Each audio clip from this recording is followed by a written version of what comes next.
Assalamualaikum warahmatullahi wabarakatuh. Kembali lagi di channel Berita Mistis. Untuk kisah kali ini ada sebuah cerita yang diambil dari KBM, dari tulisannya Ina Asmalik. Sebuah kisah yang berjudul Kota Gaib Wentira. Dan sebelum kita lanjut ke ceritanya, tekan dulu tombol like video ini dan jangan lupa tekan juga tombol subscribe channel ini. Nyalakan juga lonceng notifikasinya agar tidak ketinggalan cerita-cerita lainnya dari channel ini. Dan buat teman-teman yang pengen membaca langsung ceritanya, nanti silahkan saja kunjungi linknya yang nanti akan saya sertakan di kolom deskripsi.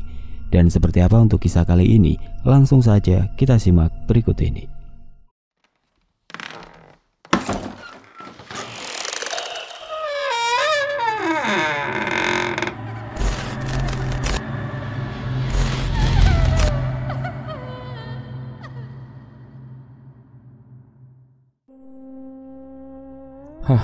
Akhirnya selesai juga tugas, waktunya tidur, ucap Faiz yang langsung menutup laptopnya dan segera beranjak ke kasur untuk tidur. Sudah pukul 3 dini hari dan Faiz harus bangun pagi-pagi untuk pergi kuliah esok hari.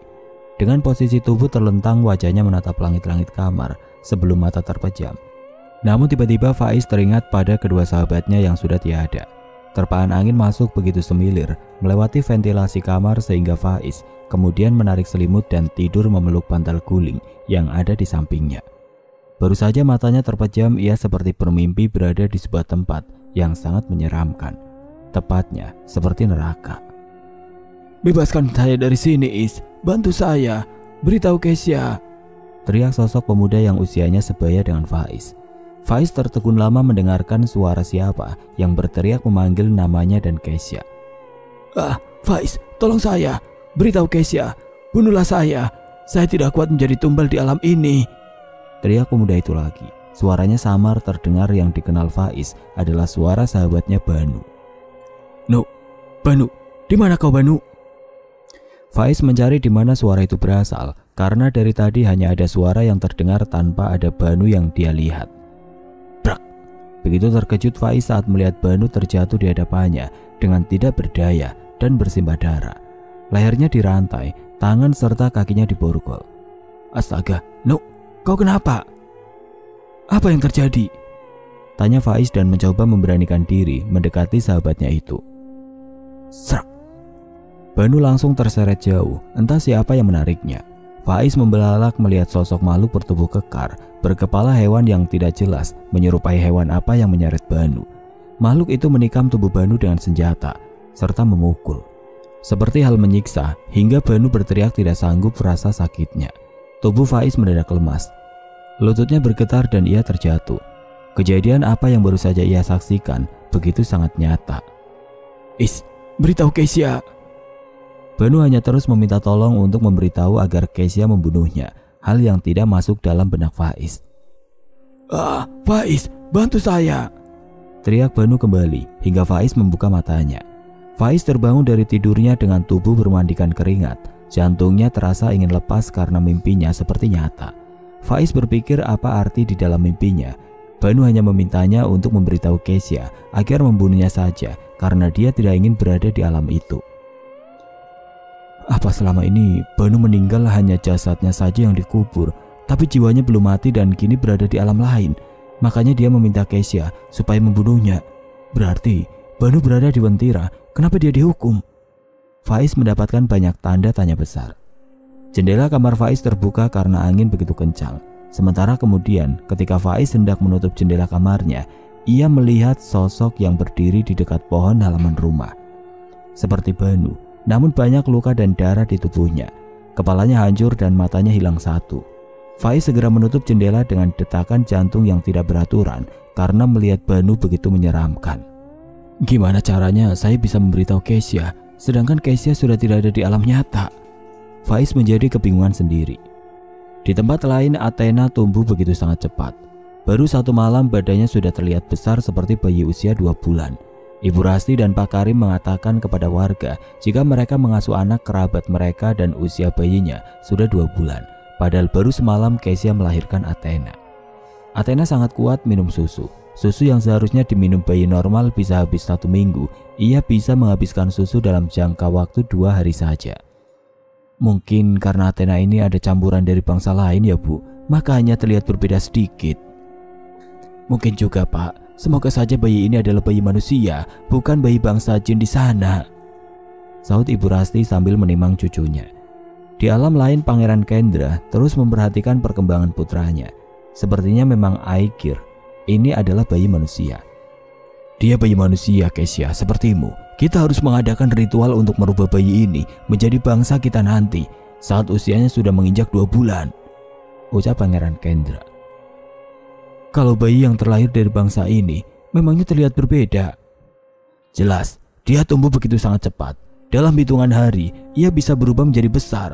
Kita juga masih banyak memberikannya pelatihan karena biasanya mereka seperti binatang buas, jawab Pangeran Kendra yang membuat Kesya menjadi sangat cemas. Bagaimana jika putrinya yang ia tukar ternyata dari bangsa jin? Ibu dan ayahnya pasti akan kewalahan menghadapi putrinya karena mereka tidak tahu kalau bayi itu adalah bayi dari bangsa Wentira. Kamu kenapa? Tanya Pangeran Kendra melihat Kesya tampak gelisah. Tidak, saya hanya merasa takut. Bila bayi itu dari bangsa Wentira dan harus banyak pelatihan, saya mungkin tidak bisa mengendalikannya, jawab Kesya kemudian. Layaknya vampir, dia selalu ingin memangsa hewan atau menghisap darah manusia, tapi harus dikendalikan agar ia dapat berubah seperti manusia biasa pada umumnya, jelas Pangeran Kendra. Kesya menjadi sangat ketakutan. Ia harus segera mencari Ibu Darmi untuk memperhatikan perkembangan putrinya di alam nyata. Kesya takut jika putrinya ternyata adalah sosok bangsa Wentira. Sudah aku katakan, tindakanmu itu berbahaya. Kalau nyatanya putrimu dari bangsa kami dan kita menukarnya kembali, tidak akan mungkin. Jenis kelamin mereka tidak sama, dan pasti Pangeran Kendra sudah menandai kalau Aegir itu adalah putranya meskipun masih darah manusia, jelas Ibu Darmi. Ibu Darmi, coba berkunjung ke tempat ibu dan ayahku ya Bu. Lihat perubahan putriku, apakah seperti anak manusia atau memang ternyata dia dari bangsa Wentira? Kesya memohon pada Ibu Darmi. Saya akan melihat kondisinya nanti malam, sahut Ibu Darmi yang juga ikut khawatir. Di kampus, Firda langsung mencari Faiz untuk menceritakan kejadian yang ia alami semalam. Faiz juga bercerita kalau Banu datang dalam mimpinya. Jadi semua itu kesimpulannya, Banu minta Kesya untuk membunuhnya supaya dia meninggal di alam gaib kan? Jadi selama ini dia belum meninggal, hanya jasadnya saja yang mati di sini. Firda mencoba menegaskan isyarat mimpi Faiz malam. Tapi kita memberitahu Kesya dengan cara apa? Kau ingat tidak? Ibu Rasti pernah menghilang. Saya rasa dia pergi ke Wentira dan bisa kembali. Berarti Ibu Rasti tahu mantranya untuk bisa masuk alam itu. Ah, saya tidak mau. Kalau harus masuk ke sana, dan bagaimana jika kita terjebak lagi? Faiz menolak usul Firda untuk kembali ke alam Wentira. Ya, kau pilih mana? Dikentayangi sama Banu setiap hari, atau kau masuk ke alam Wentira untuk menemui Kesya? Firda memberikan pilihan. Saya tidak mau keduanya. Keduanya bikin pening kepalaku. Ingatlah temanmu, ucap Firda. Bantu Banu supaya dia bisa tenang di alam sana. Jangan biarkan dia tersiksa di alam gaib, Kasihan Banu. Faiz mengembuskan nafas kasar dan dengan terpaksa mereka harus memilih kembali ke alam gaib, kembali untuk menyelamatkan sahabatnya. Oh, Puang, iya Pale. Pulang dari kampus, kita minta mantra sama ibunya Kesya, ucap Faiz dengan sangat terpaksa. Faiz dan Firda benar datang ke rumah Kesya sepulang dari kampus untuk meminta mantra agar dapat tembus alam Wentira. Kalian mau apa mantra itu? Ini ada kaitannya dengan teman kami Banu, Tante, jawab Firda. Maksud kamu Banu? Bukannya dia sudah meninggal? Tanya Ibu Rasti pada Faiz dan Firda. Sudah, tapi panjang ceritanya Tante. Pokoknya saya dan Faiz butuh mantra itu, bukan untuk macam-macam. Terdengar suara tangisan bayi di dalam kamar, membuat Faiz dan Firda menjadi bertanya-tanya, sejak kapan ada bayi di rumah Kesya. Ibu Rasti segera mengambil Athena di dalam kamar dan menggendongnya keluar. Bayi ini anaknya Kesya, tapi tolong kalian jangan sampai bicara soal cerita ini di luar. Kesya sudah punya anak? Tanya Faiz gelagapan. Iya. Angin tiba-tiba saja berembus kencang. Athena menjadi terus menangis. Ternyata adanya angin kencang menandakan kalau ada Ibu Darmi datang ke rumah Ibu Rasti. Faiz dan Firda terkejut saat mereka melihat ada Ibu Darmi yang tiba-tiba muncul di palang pintu ruang tengah rumah Ibu Rasti. Firda langsung duduk mendekati Faiz begitu rapat karena mendadak menjadi ketakutan. Melihat Ibu Darmi terlihat seperti manusia, namun tidak memiliki garis atas bibir dan kulitnya sedikit bersisik seperti ular. Saat bicara saja seperti ia memiliki lidah seperti ular. "Bagaimana keadaan Athena?" tanya Ibu Darmi. Tetapi sebelum Ibu Rasti menjawab, ia melirik tajam ke arah Firda dan Faiz. "Siapa mereka?" Ibu Darmi menunjuk Faiz dan Firda. "Mereka sahabat Keisha yang ikut terjebak di Wentira kemarin dan mereka berencana untuk pergi lagi karena ingin menyelamatkan sahabatnya Banu." Ibu Darmi mengernyitkan keningnya. "Banu masih terjebak di alam kami?" tanya Ibu Darmi. "Kemari, berikan salah satu tangan dari kalian. Saya akan melihat jelas dari telapak tangan kalian." Firda menepuk pundak Faiz dan menyuruh maju ke depan karena Firda begitu ketakutan. Tidak lama Faiz memberanikan diri untuk mendekati Ibu Darmi dan mengulurkan tangannya. Begitu tangan Faiz dipegang oleh Ibu Darmi, ia langsung merinding di sekujuran tubuhnya. Telapak tangannya menyala memperlihatkan di mana Banu berada. Faiz terbelalak saat ia melihat sahabatnya sedang disiksa di alam lain yang tampak seperti di dalam neraka. Sesudah itu, setelah Ibu Darmi menyelesaikan penerawangannya, ia mengembuskan nafas kasarnya. Pandangan Faiz tidak berhenti menatap wajah perempuan dari bangsa Wentira. Faiz segera ingin bertanya apa yang terjadi pada Banu. "Jadi kamu apa? Kau ingin masuk ke dalam neraka itu juga?" tanya Ibu Darmi kemudian. Faiz menggelengkan kepala. "Tidak, Banu hanya meminta supaya Keisha membunuhnya di sana agar ia tenang. Sebaiknya kalian jangan ikut campur urusan kami." Faiz menoleh ke arah di mana Firda menunjukkan raut wajah penuh tanya dengan apa yang Faiz lihat. Faiz segera mundur menghampiri Firda ketika Ibu Darmi melihat Athena. "Athena sudah sebesar ini?" tanya Ibu Darmi kemudian. "Iya, seperti usia bayi 3 bulan sekarang, padahal baru kemarin dilahirkan."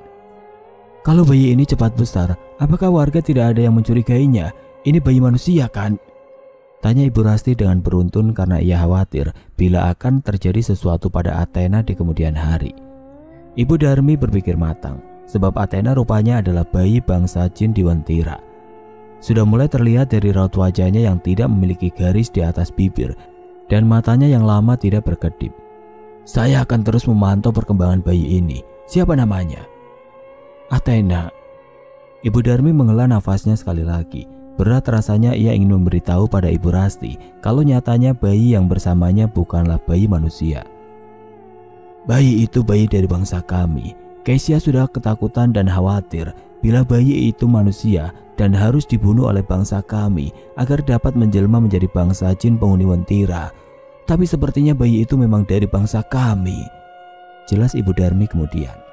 Firda dan Faiz ikut terbelalak mendengar pernyataan Ibu Darmi. "Dan Aikir, bayi yang ditukar sudah ditanda oleh Pangeran Kendra sebagai putranya dan bila sudah menginjak usia 2 bulan, baru akan melakukan ritual perubahan dari manusia menjadi bangsa jin," sambung Ibu Darmi menjelaskan. Faiz dan Firda bertanya-tanya dalam benak mereka masing-masing, bayi siapa yang Ibu Rasti tukar karena mereka mengetahui berita kalau bayi Ibu Yanti hilang dan bayi itu adalah bayi laki-laki. "Jadi bagaimana? Apa yang harus saya lakukan kalau saya merawat bayi jin ini?" tanya Ibu Rasti khawatir dan kebingungan juga, merasa menyesal sudah menukar putra Ibu Yanti dengan anaknya Keisha. "Saya akan terus memantau anak ini," jawab Ibu Darmi.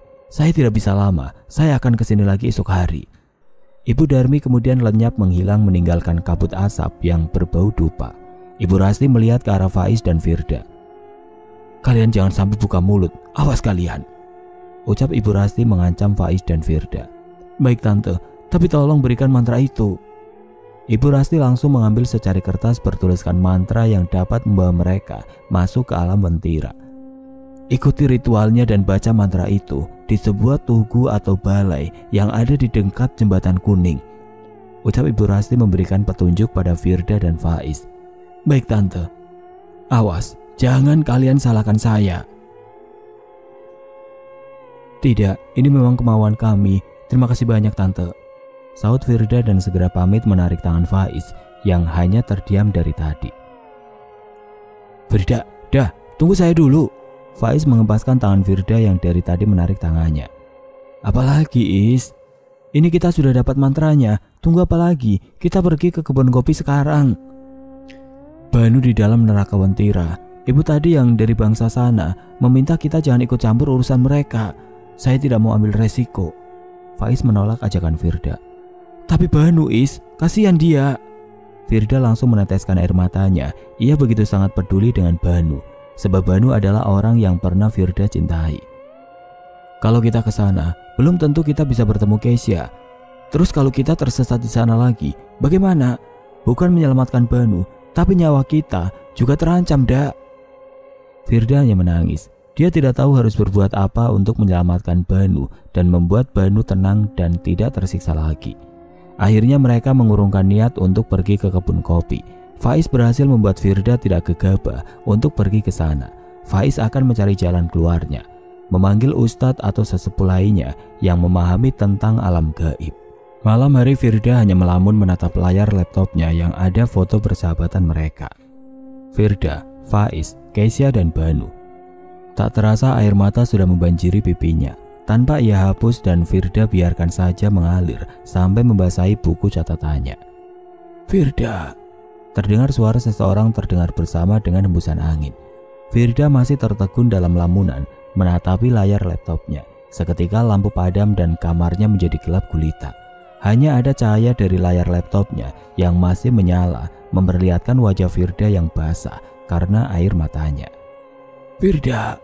Suaranya terdengar lagi dan kali ini Firda menoleh dan baru menyadari kalau ia dalam kegelapan. Firda langsung mengambil ponselnya dan menyalakan senter. Melihat jam sudah pukul 23.58.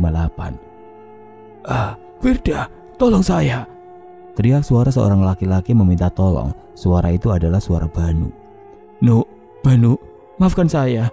Saya tidak bisa pergi menyelamatkanmu. Datanglah dan temuilah Keisha di sana, Rengek Firda sambil ketakutan dan mencari dari mana asal suara Banu. Di mana bukti cintamu padaku, dah? Tolong saya kesakitan. Teriak Banu yang membuat mata Firda membolak. Saya harus apa, Beritahu Keisha, selesaikan hukuman ini. Saya mau mati dengan tenang, tidak mau di alam ini, Firda. Suara Banu terdengar seperti orang yang sedang disiksa habis-habisan. Baiklah, besok saya akan ke kebun kopi tanpa Faiz. Saya janji, saya akan ke sana, Banu. Tunggu saya. Ucap Firda dengan gemeteran dan ketakutan sambil terisak tangisan. Saat Firda bilang akan pergi ke kebun kopi, lampu kembali hidup. Suara Banu tidak lagi terdengar. Firda langsung melihat ke arah jam dinding pukul 00.04. Sudah tengah malam. Firda langsung mematikan desktop laptopnya dan segera pergi ke kasur untuk tidur. Dia harus menepati janjinya untuk menolong Banu. Maafkan saya, Is. Saya tidak tega dengan Banu dan kali ini saya tidak mendengarkanmu. Gumam Firda dan langsung memejamkan matanya. Ibu Rasti menimang Athena di teras rumah. Namun setiap kali Ibu Rasti memandangi Athena, pasti muncul kekhawatiran di benaknya. Bagaimana jika cucunya bukanlah anak manusia, tetapi titisan bangsa jin? Sementara itu juga Ibu Karmila melihat Ibu Rasti sedang menimang Athena dari halaman rumahnya. Dirinya bersama tetangga yang lain juga merasakan ada keanehan dari anak itu. Saya heran, Athena perkembangannya begitu cepat ya, ucap Ibu Karmila. Kenapakah? Kau tengok saja sendiri, dia bilang kemarin usia anak adopsinya itu masih berusia 2 bulan. Kenapa saya perhatikan, anak itu sudah bisa duduk, jawab Ibu Karmila. Saya curiga Athena bukan anak manusia. Dia kan seperti punya pesugihan. Apa jangan-jangan Athena ini adalah tuyul? Iya saya jadi ngeri le. Pokoknya kita waspada saja. Lihat saja besok, mungkin Athena sudah bisa jalan, bisik Ibu Karmila kemudian. Merasa dirinya jadi bahan omongan tetangga, Ibu Rasti langsung menggendong Athena masuk ke dalam rumah. Ia kebingungan harus menyembunyikan bagaimana lagi karena Athena memang tumbuh begitu sangat cepat, layaknya anak kucing. Pak, bagaimana kalau kita berikan saja Athena kepada Bu Darmi? Biar saja Athena tinggal di Wentira. Tidak usah mengaku ini anaknya Keisha, tapi bilang saja anak bangsa di sana. ucap Ibu Rasti yang menghampiri Pak Karim, suaminya, di halaman belakang rumah. Tidak bisa begitu dong Bu, biarkan saja Athena bersama kita. Tidak usahlah kau khawatir dan mendengar omongan tetanggamu soal Athena. Tapi bagaimana kalau besar nanti Athena akan mengacau di sini, Pak? Brak. Pak Karim memukul meja dengan keras, merasa kesal dengan istrinya. Kau yang memaksa untuk menukarnya kan? Kau yang memaksa saya untuk mencari bayi untuk Keisha. Kau tanggung resikomu sendiri kalau ternyata Athena bukan anak manusia. Hardik Pak Karim yang membuat Ibu Rasti menjadi tersentak. Tidak biasanya Pak Karim memarahi istrinya sampai memukul meja begitu keras. Memang ini semua kesalahan Ibu Rasti yang ingin menuruti permintaan Keisha pada awalnya. Ibu Rasti semakin kebingungan. Dan lagi, tidak ada Ibu Darmi datang melihat kondisi Athena. Ibu Rasti malah berpikir untuk membunuh Athena. Sementara itu, saat hari sudah petang, Pak Karim izin pergi kerja malam. Ibu Rasti membawa Athena ke dalam hutan yang jalannya melewati belakang rumah sekitar 10 km. Ibu Rasti takut kalau Athena akan mengacau di kemudian hari. Jadi ia berencana untuk melenyapkan Athena tanpa sepengetahuan suami dan Ibu Darmi. Di dalam hutan terdapat sumur yang begitu dalam. Biasanya warga menimba air di sana jika musim kemarau tiba. Ibu Rasti memandang wajah Athena yang sedang tertidur nyenyak di gendongannya. Ibu Rasti menangis karena merasa tidak tega, tetapi ia tidak bisa lagi terus mengurus Athena. Selain karena omongan tetangga, Athena akan membahayakan warga di sini jika ia beranjak besar. Maafkan saya, Athena. Athena langsung menangis. Saat suara tangisan Athena terdengar, hujan pun turun dengan deras dan gemuruh guntur begitu menggelegar. Ibu Rasti memeluk kembali Athena begitu erat sambil menangis dan ketakutan. Ibu Rasti menghela nafas kasar, memejamkan matanya dan menjatuhkan Athena ke dalam sumur yang begitu dalam. Maafkan nenek, Athena, lirik Ibu Rasti dengan isak tangis. Suara tangisan Athena sudah tidak terdengar, mungkin dia sudah tenggelam di dalam sumur yang kedalamannya kisaran 10 meter. Gemuruh guntur semakin menggelegar, hujan pun tambah angin yang sangat kencang, seperti memberikan pertanda bahwa semesta sedang murka dengan apa yang diperbuat oleh Ibu Rasti. Ibu Rasti segera pulang. Meskipun hujan deras, ia membiarkan tubuhnya diguyur hujan karena rasa takut dan rasa bersalah menyelimutinya saat ini. Ibu Rasti menelusuri jalan pulang hanya menggunakan senter yang ditaruh di atas kepala. Sambil berlari, Ibu Rasti selalu mendengar tangisan anak kecil. Sesekali ia berhenti karena mendengar suara tangisan yang sama persis seperti suara Keisha. Ibu, terdengar suara rintihan tangis seperti suara Keisha. Ibu Rasti mengabaikan semua suara yang mengganggu telinganya. Ia terus berlari menerobos hujan sampai dirinya bisa tiba di rumah dengan selamat. Syukurlah, ucapnya merasa lega saat tiba di rumah. Ibu Rasti segera pergi mandi membasuh sekujur tubuhnya dengan air hangat. Terdengar suara tangisan bayi dari dalam kamarnya saat Ibu Rasti baru saja keluar dari kamar mandi. Ibu Rasti tertegun lama mendengar suara tangisan bayi yang semakin jelas terdengar suaranya. Ia pun segera berlari menuju kamar, mendengar suara dari balik pintu, dan ternyata suara itu begitu jelas dari kamarnya. Suara pintu kamar terbuka. Ibu Rasti mengintip perlahan ke dalam. Matanya membelalak, ia kaget saat melihat Athena yang sedang menangis di tempat tidurnya. Bagaimana mungkin Athena di sini? Bukannya dia sudah... Sudah apa? Tanya Pak Karim yang tiba-tiba muncul di belakang yang membuat Ibu Rasti tersentak. Terdengar suara ayam berkokok. Firda dibangunkan oleh sinar matahari yang masuk lewat jendela kamarnya sehingga matanya menyipit silau. Ia teringat akan janjinya pada Banu semalam. Saya harus pergi ke kebun kopi untuk menyelamatkan Banu, gumam Firda yang masih berbaring di atas ranjangnya. Firda segera menyiapkan sesuatu yang harus dibawa pergi di perjalanan. Ia melihat foto persahabatan mereka berempat di atas nakas. Firda akhirnya meneteskan air matanya. Persahabatan yang kiranya akan selalu bersama selamanya, tetapi berakhir dengan tragis. Jika saya mati di sana, yang penting saya sudah berjuang menyelamatkan sahabatku, ucap Firda yang mengusap foto Banu. Firda bergegas mandi dan bersiap-siap. Firda menyuruh salah satu tetangganya untuk mengantarnya ke kebun kopi. Dengan beralasan ia akan menunggu rental di antar kota. Firda tidak mau lagi menghubungi Faiz sebab ia tahu Faiz pasti menolaknya, jadi ia memilih pergi seorang diri. Di lain tempat, Faiz mencari cara bagaimana caranya agar bisa menyelamatkan Banu lewat cara lain. Dia meminta bantuan temannya yang bernama Roni untuk mencari para sesepuh yang ada di kampung tersebut. Bukannya bangsawan Tira biasa berkeliaran di daerah sini, kenapa kau tidak berinteraksi saja dengan mereka? Saya pun belum pernah lihat sih. Orang bilang juga memang banyak, tapi sepertinya mereka tidak mau bicara dengan kita soal kerajaannya. Jadi kau mau Banu mati di alam sana supaya dia bisa tenang? Belum pernah saya tahu tentang ini, karena di alam nyata dia sudah dinyatakan meninggal. Roni tampak kebingungan. Makanya, saya butuh bantuan kau, barangkali kau punya kenalan orang pintar. Saya juga tidak yakin kalau Banu ada di alam sana. Entah itu hanya bunga tidur atau tidak, karena saya lihat sendiri jasad Banu sudah dikebumikan. Firda pulang kampung ya? Tanya Asila, teman kampus Faiz yang tiba-tiba menghampiri Faiz untuk menanyakan Firda. Pulang kampung? Ah, tidak. Namun Faiz teringat kalau Firda ingin pergi ke kebun kopi kemarin. Jangan-jangan Faiz yang berpikir kalau Firda pergi ke kebun kopi sendirian. Faiz mendadak panik. Ia mengambil ponsel di saku celananya dan menelpon Firda. Nomor yang dihubungi tidak terhubung karena di area perkebunan di sana tidak ada sinyal. Ah, brengsek, ucap Faiz kesal dan mencoba menghubungi Firda sekali lagi, tetapi tidak ada hasil. Kenapa, Is? Tanya Roni. Saya pamit menyusul Firda dulu. Pokoknya kau cari siapapun yang bisa bantu saya masalah, tapi saya mohon, ucap Faiz yang kemudian berlari pergi meninggalkan Roni dan Asila. Selamat sampai tujuan, teriak Roni dan Faiz hanya melambaikan tangannya dan berlari menuju parkiran untuk mengambil motornya yang ada di parkiran kampus dan bergegas menuju kebun kopi. Jangan nekat kau Firda, jangan, gumam Faiz sambil mengendarai motor yang begitu sangat kencang. Sudah apa?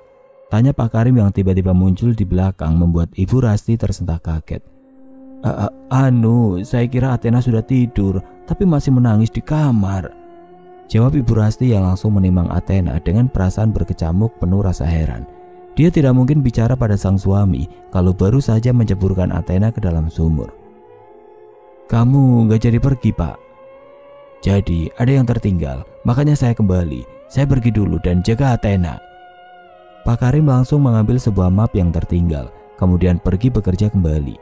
Setelah Pak Karim pergi bekerja, Ibu Rasti langsung menutup pintu dan melihat Athena yang sedang ia timang tertidur pulas, serta memang nyata bayi yang ia gendongnya memang Athena.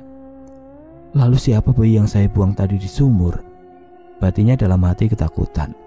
Athena menangis dengan keras, kemudian mata dan hidungnya mengeluarkan darah. Ibu Rasti tersentak melihat keadaan Athena. Ibu Rasti cepat-cepat membaringkan Athena di tempat tidur karena ingin membersihkan darah yang terus keluar dari mata dan hidungnya. Suara guntur masih terus menggelegar hingga akhirnya listrik pun padam. Ibu Rasti hanya mencari lampu petromak dan langsung dinyalakan. Athena, Athena, teriak Ibu Rasti yang mencari Athena. Athena menghilang dari tempat tidurnya. Suara tangisan Athena terus terdengar, tetapi entah di mana keberadaannya. Ibu Rasti mencari Athena sambil memegangi lampu petromaknya, mencari ke setiap sudut ruangan di dalam rumah. Tangis Athena terdengar di belakang rumah. Ibu Rasti segera membuka pintu belakang rumah dan piur. Ibu Rasti melihat Athena yang tercebur dalam kolam ikan di belakang rumah. Athena! Suara seperti ada yang bernapas di dalam kolam ikan. Athena! Teriak Ibu Rasti dan kemudian ia menceburkan diri ke dalam kolam ikan. Ibu Rasti muncul di permukaan saat ia tidak berhasil menemukan Athena. Kolam yang begitu kecil tetapi kenapa saat menyelam rasanya seperti menyelam di lautan bagi Ibu Rasti. Begitu sangat gelap sampai ia tidak bisa melihat di mana Athena berada. Ibu Rasti sekali lagi menyelam untuk memastikan kalau Athena ada di dalam kolam. Ibu Rasti larut malam menyelam sampai ia tidak sadar bahwa sudah berada di alam lain. Ia bisa melihat bahwa ada sebuah bangunan mewah yang ada di dalam kolam itu. Ia melihat Athena menuju ke sana sehingga Ibu Rasti mengejarnya. Bangunan yang megah itu adalah Istana Atlantis yang tenggelam pada masanya. Wantira juga disebut Atlantis yang hilang. Ibu Rasti terus mengejar Athena yang masuk ke dalam istana. Sementara sampai saat di pintu penjaga, dirinya dihadang oleh 2 prajurit. Tubuhnya kekar, tetapi kulitnya bersisik seperti ikan. Ibu Rasti kini menyadari bahwa ia berada di alam lain dan terus berenang mencari permukaan. Namun tidak berhasil karena 2 prajurit berhasil menangkap Ibu Rasti. "Tidak, lepaskan saya!" teriak Ibu Rasti. 2 prajurit langsung menarik tangan Ibu Rasti dan membawanya masuk ke dalam istana dan memasukkan Ibu Rasti ke dalam jeruji besi yang berduri. "Tolong, saya di mana?" Ibu Rasti yang penuh ketakutan. Ibu Rasti melihat Athena dari luar jeruji, wujud yang masih bayi menjelma menjadi anak balita yang menyeramkan. Mata dan hidungnya berdarah dan terus menundukkan kepala sehingga darah yang berada di kepalanya terus saja menetes ke bawah. Isak tangis terdengar dari mulut Athena memanggil nama ibu. Ibu kenapa?" "Maafkan saya, Nak. Saya hanya tidak ingin kau akan mengacau di alam kami." Wajah Athena mendongak menatap Ibu Rasti dengan tajam. Mata yang masih mengeluarkan darah itu terlihat sangat menyeramkan. Athena tertawa seperti menertawakan nasib Ibu Rasti. Suara tertawa Athena yang kemudian menghilang meninggalkan Ibu Rasti sendirian.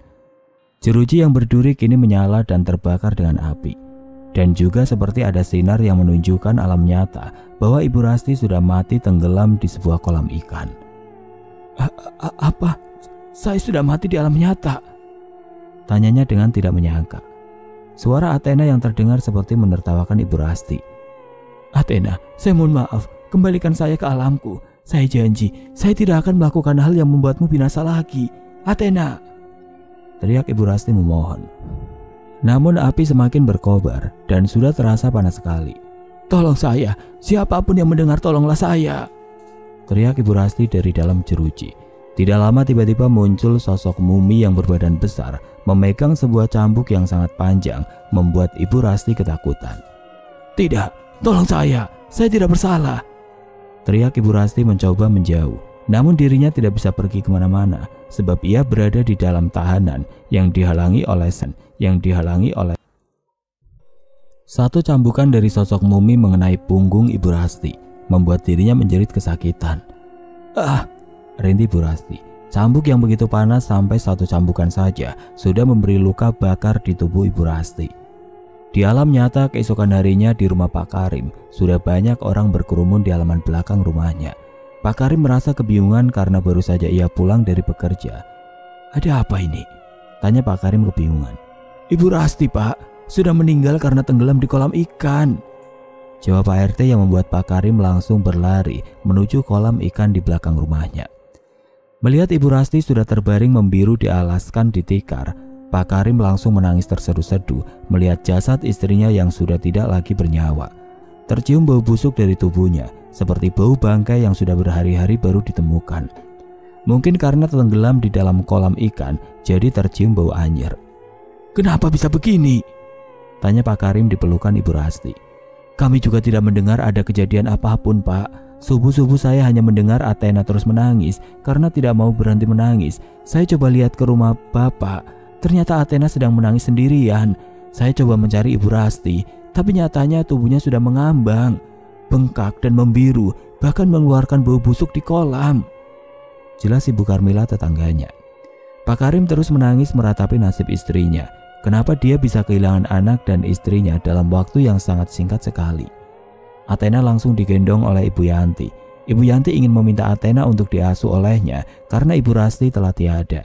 Pak Karim juga tidak bisa mengurus Athena sendirian. Pak Karim juga setuju karena ia merasa bersalah telah menukar Athena dengan Aijir. "Biarkan Athena saya yang urus ya, Pak." Pak Karim hanya mengangguk pasrah tidak berdaya. Dirinya masih menangisi kepergian istrinya yang tidak diketahui. Sebab apa Ibu Rasti bisa mengalami hal tragis seperti ini? Jadi Ibu Rasti dikebumikan di sebelah makam putrinya, Kesya. Pak Karim tidak mengetahui kalau Ibu Rasti sebenarnya masih hidup di alam lain. Sesudah itu, setelah pemakaman selesai, Athena segera dibawa ke rumah Ibu Yanti. Ibu Yanti bahagia sekali memiliki Athena karena ia sudah merasa kehilangan putranya, kini tergantikan dengan kehadiran Athena. "Kenapa kamu ambil Athena, Yanti? Apa kamu tidak mencurigai kejadian yang terus menimpa keluarga Pak Karim? Bagaimana jika Athena ini..." "Apa?" tanya Ibu Yanti memotong pertanyaan Pak Tino. Saya tidak yakin kalau Athena ini adalah anak manusia, Yanti, ucap Pak Tino yang melihat wajah Athena sedikit berbeda dari anak manusia pada umumnya. Di perkebunan kopi, Faiz berhasil tiba di sana untuk menyusul Firda. Dia berharap masih belum terlambat untuk mencegah Firda masuk ke alam Wentira lagi. Faiz terus saja menelusuri sepanjang jalan perkebunan kopi sampai tiba di jembatan kuning di dekat balai berwarna kuning dekat Tugu Wentira yang katanya gerbang masuk ke alam Wentira. Faiz mendapati Firda yang tengah berbaring di sebuah balai itu. Faiz segera menghentikan motornya dan mendekati. Apakah benar itu adalah Firda, sahabatnya atau bukan? Ternyata benar, Firda tertidur dan Faiz coba membangunkannya dari tidurnya. "Dah, Firda, bangun dulu kau," ucap Faiz sambil menepuk-nepuk pipi Firda. Firda terbangun dan terkejut saat melihat Faiz ada bersamanya. Dia kelelahan karena sudah beberapa kali membaca sebuah mantra yang diberikan Ibu Rasti, tetapi tidak bisa membuka jalan agar ia dapat masuk ke alam Wentira. "Saya sudah coba mantra yang dikasihkan Tante Rasti, tapi tidak bisa. Sudah berapa kali saya coba, Le," ucap Firda mengeluh. "Jangan dah, berbahaya." "Tapi Banu, Is, dia butuh bantuan kita. Kalau kau tidak mau ikut sama saya, tidak apa-apa. Saya bisa pergi sendiri." "Ingat keluarga muda. Kalau kau bisa kembali tidak apa-apa. Tapi gimana kalau kau justru tinggal di sana? Bagaimana jika ini semua hanya siasat bangsa di sana saja supaya kau jadi tumbal?" Faiz dan Firda kemudian menangis. Firda hanya merasa kasihan pada Banu yang tersiksa di sana. "Nanti saya akan cari bantuan untuk membuat Banu bebas dari alam sana. Tidak usah kau banyak bantah dan sok mau jadi pahlawan hanya karena Banu adalah orang yang kau cinta. Jangan bodoh." Faiz memaksa Firda untuk kembali pulang. Faiz sangat bersyukur kalau ternyata Firda belum sempat masuk ke alam lain. Faiz langsung membonceng Firda pulang menggunakan motornya dan menelusuri jalan pulang. Sementara setelah 30 menit di dalam perjalanan, Faiz merasa ada kejanggalan. Jalan yang ditelusurinya begitu sangat berkilau layaknya seperti dikelilingi kota emas. Sampai Faiz menghentikan motornya di tepi jalan. "Kenapa?" "Tunggu dulu. Sepertinya ini bukan jalan pulang." Faiz segera putar balik untuk menuju ke tempat sebelumnya. Firda merasa sangat khawatir dan berpegangan erat pada Faiz karena Faiz melajukan sepeda motornya dengan kecepatan yang tidak biasa. Setelah kembali ke tempat di mana ia berada, pemandangan berubah menjadi lain dan tidak ia temukan jembatan kuning dan Tugu Wentira. Faiz memberhentikan lagi kendaraannya di tepi jalan dan menepuk-nepuk motornya karena frustasi. "Kau kenapa, Is?" "Tanya saya kenapa? Harusnya saya tidak ajak kau pulang. Lihat, ini di mana? Ini bukan di alam nyata, Firda. Saya tidak berhasil menemukan tugu itu dan ini bukan jalan pulang." Faiz menjelaskan pada Firda dengan geram karena Firda masih tidak mengerti bahwa dirinya sudah berada di alam lain. "Kau sempat membaca mantra itu? Kita tadi terhubung ke alam lain dan saya tidak sadar selama di perjalanan pulang tadi. Sekarang, biar kau jalan sampai berhari-hari, kau tidak akan menemukan jalan pulang. Kita kembali lagi ke alam jin ini." "Bagus dong. Dengan begitu kita bisa menemui Kesya dan meminta dia untuk membebaskan Banu," ucap Firda tanpa merasa bersalah. "Semoga kita selamat. Bagaimana jika belum bertemu dengan Kesya, kita sudah terancam di sini?" Faiz mencoba agar Firda berpikir, namun Firda terus bersikeras berjalan mencari istana yang megah untuk menemui Kesya.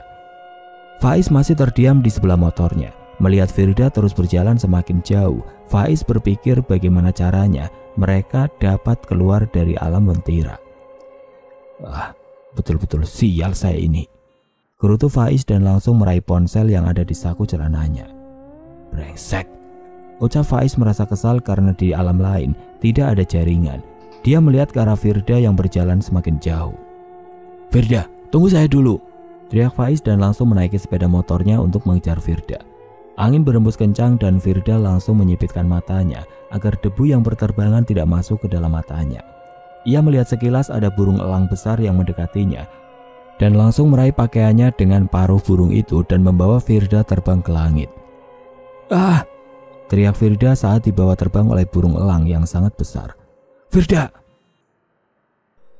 Saat melihat Firda dibawa oleh seekor burung elang yang sangat besar, Faiz mencoba mengejarnya. Tetapi burung itu sudah terbang jauh meninggalkannya. Sial, Kemana burung itu membawa Firda? Faiz sangat geram. Kini dirinya terpisah dengan Firda di alam lain. Ia tidak tahu harus kemana. Sementara dari kejauhan Faiz bertemu dengan 3 orang perempuan yang sedang memetik buah apel. Tampak cantik jelita. Tidak ada satupun dari mereka yang tidak cantik. Faiz pun menghampiri mereka untuk menanyakan tentang bangsa Wentira ini. Firda disinggahkan burung elang itu menghadap ke salah seorang pangeran yang berada di alam gaib. Wajahnya sangat rupawan dan terlihat pangeran ini masih sangat muda, membuat Firda terpukau. Melihat paras tampan sang pangeran, dia adalah Pangeran Rui, salah satu pangeran yang ada di kerajaan bangsa Wentira. Kenapa kau ada di sini? Saya ingin menolong seorang teman yang datang ke mimpi saya. Dia bilang tersiksa di alam ini.